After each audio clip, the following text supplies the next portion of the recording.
నమస్తే, welcome to exclusive field report. రేపటి నుంచి విశాఖలో సిఐఐ సదస్సు. జూబ్లీహిల్స్ ఉప ఎన్నికల కౌంటింగ్కు సర్వం సిద్ధం.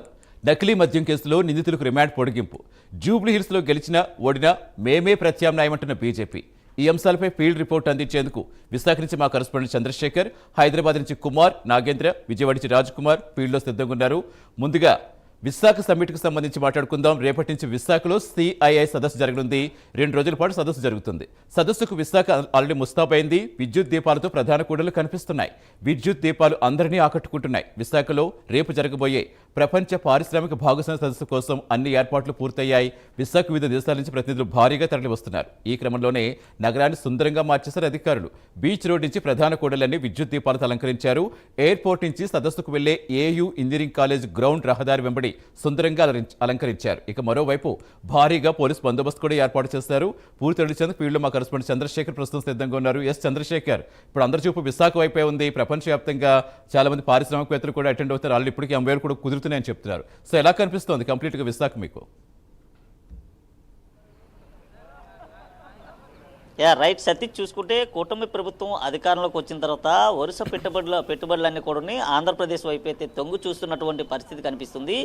ప్రపంచవ్యాప్తంగా కూడా ఆంధ్రప్రదేశ్ ఖ్యాతి దశదిశలా వ్యాప్తి చెందేటటువంటి పరిస్థితి అయితే ఉందని చెప్పుకోవాలి. ముఖ్యంగా చూసుకుంటే 30వ అంతర్జాతీయ సిఐ సమ్మిట్ ఏదైతే ఉందో ఈ సమ్మిట్కి సంబంధించినటువంటి పార్ట్నర్షిప్ సమ్మిట్ అయితే రేపు ఎల్లుండి 2 రోజుల పాటు కూడా జరగనుంది. ఈ సమ్మిట్లో ముఖ్యమంత్రితో పాటు ఇటు కేంద్రానికి సంబంధించినటువంటి ఉప రాష్ట్రపతి, అలాగే రాష్ట్ర గవర్నరు, కేంద్ర మంత్రులు, రాష్ట్ర మంత్రులు కూడా పాల్గొన్నటువంటి పరిస్థితి కనిపిస్తుంది. ఇప్పటికే విశాఖకైతే రాష్ట్ర మంత్రులంతా కూడా చేరుకున్నటువంటి పరిస్థితి కనిపిస్తుంది. రేపు ఉదయం కూడా ఉపరాష్ట్రపతి ఆంధ్రప్రదేశ్ విశాఖ అయితే చేరుకున్నారు. ఈ నేపథ్యంలో దీనికి సంబంధించి అన్ని రకాల ఏర్పాట్లు కూడా చేయడం అయితే జరిగింది. ఇటు చూసుకుంటే ఇప్పటికే ఏదైతే సమ్మిట్ జరగడానికి ఒకరోజు ముందుగానే ఇప్పటికే 35 సంస్థలతో ఎంఓయూ కూడా కుదుర్చుకున్నటువంటి పరిస్థితి అయితే కనిపిస్తుంది.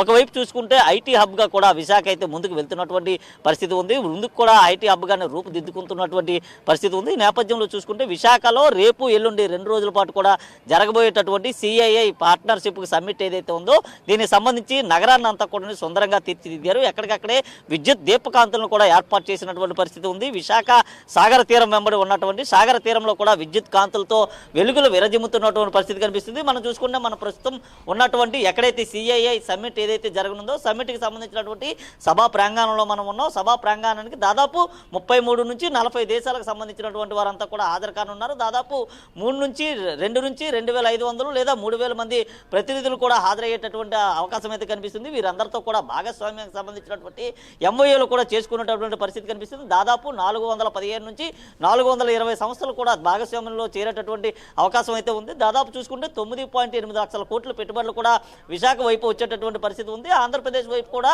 ప్రపంచ దేశాలన్నీ కూడా తొంగి చూస్తున్న పరిస్థితి ఉంది. ముఖ్యంగా చూసుకుంటే ఏదైతే సువిశాలమైనటువంటి సాగర తీరం, చాలా సంతోషకరమైనటువంటి ఆహ్లాదకరమైనటువంటి విశాఖలో పెట్టుబడులు పెట్టేందుకు సంస్థలన్నీ కూడా వస్తున్నటువంటి పరిస్థితి కనిపిస్తుంది. ఇటీవల చూసుకుంటే గూగుల్ డేటా సెంటర్ కూడా విశాఖ వాడికైతే తరలి వచ్చినటువంటి పరిస్థితి ఉంది. ఈ నేపథ్యంలో ఐటీ సంస్థలన్నీ కూడా విశాఖ వైపు అయితే తొంగి చూస్తున్నాయి. ముఖ్యంగా చూసుకుంటే ఒకవైపు ఐటీ సంస్థలు నెలకొల్పడంతో పాటు మరోవైపు రాష్ట్రాన్ని అభివృద్ధి పదంలో దూసుకుపోయే విధంగా కూడా కూటమి ప్రభుత్వం అయితే ముందుకు తీసుకువెళ్తుంది. ఈ నేపథ్యంలోనే రాష్ట్ర ముఖ్యమంత్రి నారా చంద్రబాబు నాయుడు విజన్ 2040 కూడా పిలుపునిచ్చినటువంటి పరిస్థితి కనిపిస్తుంది. పూర్తిగా చూసుకుంటే పెద్ద ఎత్తున పెట్టుబడులు రావడంతో పాటు ఇప్పటికే చాలా వరకు కూడా ఎంఓఏలు అయితే చోటు చేసుకోవడం అయితే జరిగింది. ముఖ్యంగా చూసుకుంటే ఈరోజు చూసుకుంటే 4 ఐటీ సంస్థలకి సంబంధించినటువంటి భూమి పూజను కూడా విశాఖ పరిసర ప్రాంతాల్లోనే చేసుకోవడం జరిగింది. అలాగే చూసుకుంటే అమరావతి కూడా దినదిన అభివృద్ధి కూడా చెందేటటువంటి పరిస్థితి కనిపిస్తుంది. అక్కడ కూడా పెద్ద పెద్ద నిర్మాణాలు కూడా చేపట్టేటటువంటి నేపథ్యంలో ఇప్పటికే అన్ని సంస్థలు కూడా ఇటు ఆంధ్రప్రదేశ్ వైపు అయితే తొగ్గు చూస్తున్నాయి. దీంతో ఇతర రాష్ట్రాలన్నీ కూడా ఆంధ్రప్రదేశ్ వైపు వస్తున్నటువంటి ఏదైతే సంస్థలు ఉన్నాయో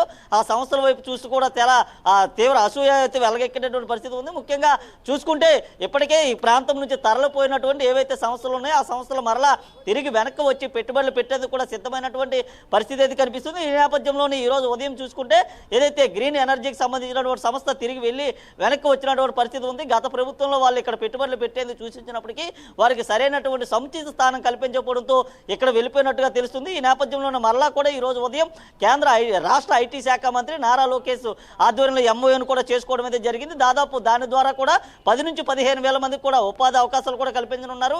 ఈ నేపథ్యంలో ఉన్న విశాఖకి అతిరథ మహారథులు రానున్నారు. అలాగే కేంద్ర మంత్రులు, రాష్ట్ర మంత్రులు రానున్నటువంటి నేపథ్యంలో పోలీసు బందోబస్తును కూడా చాలా గట్టిగానే ఏర్పాటు చేసినటువంటి పరిస్థితి కనిపిస్తుంది.